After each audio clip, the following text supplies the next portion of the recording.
lo nuông công chia chú đi đâu nật lúc tục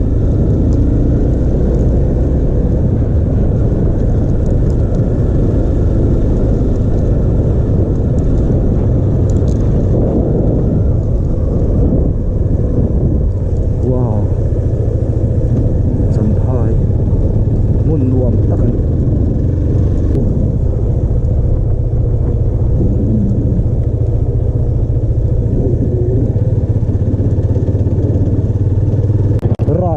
về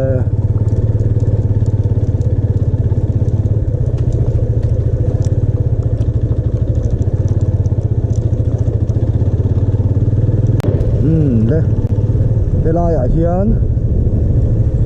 ngur khodaya eheu le quarry chim oi lalpa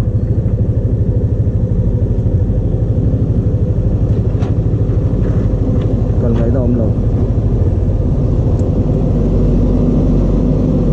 cần ngày đó ông lâu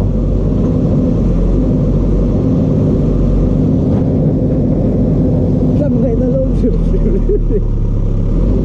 cần khác mà đi đó mình là phân bón thì sẽ cần ngày đó ông lâu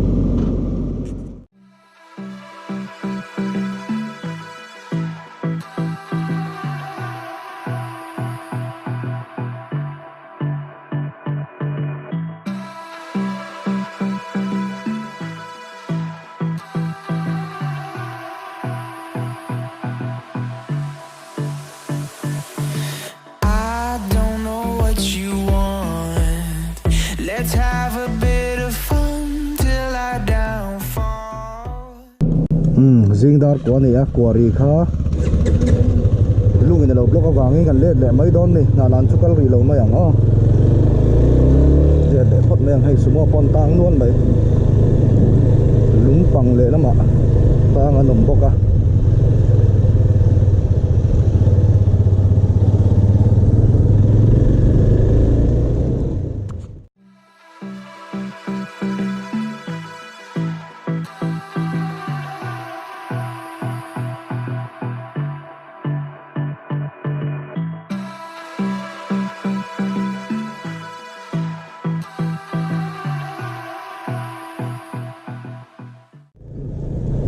hay gắn sầu đây chẳng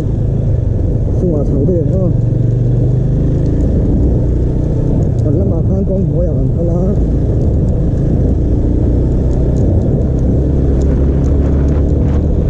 sầu tết hoa không chừng nó mà canh gắn sầu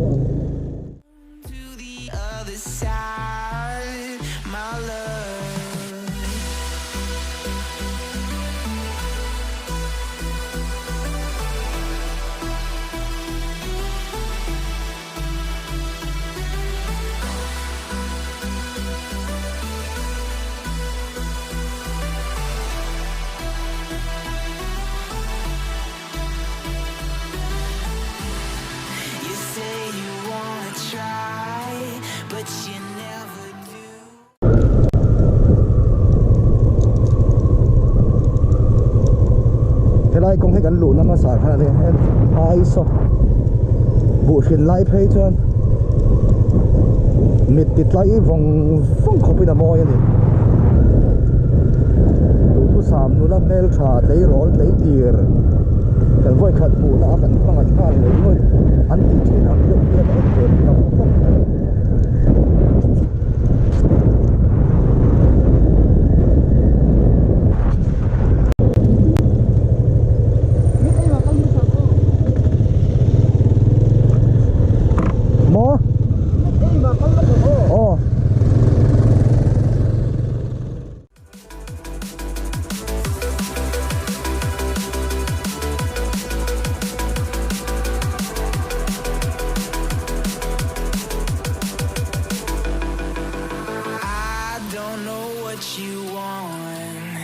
Let's have a bit of fun till I downfall. My love, if you feel like I do right now.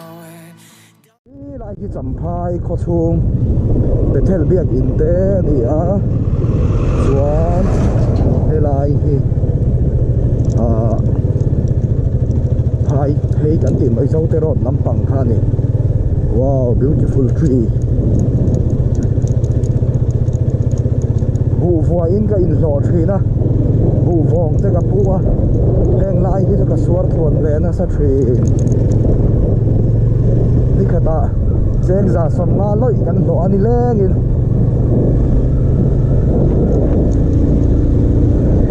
tung den thak thin le mai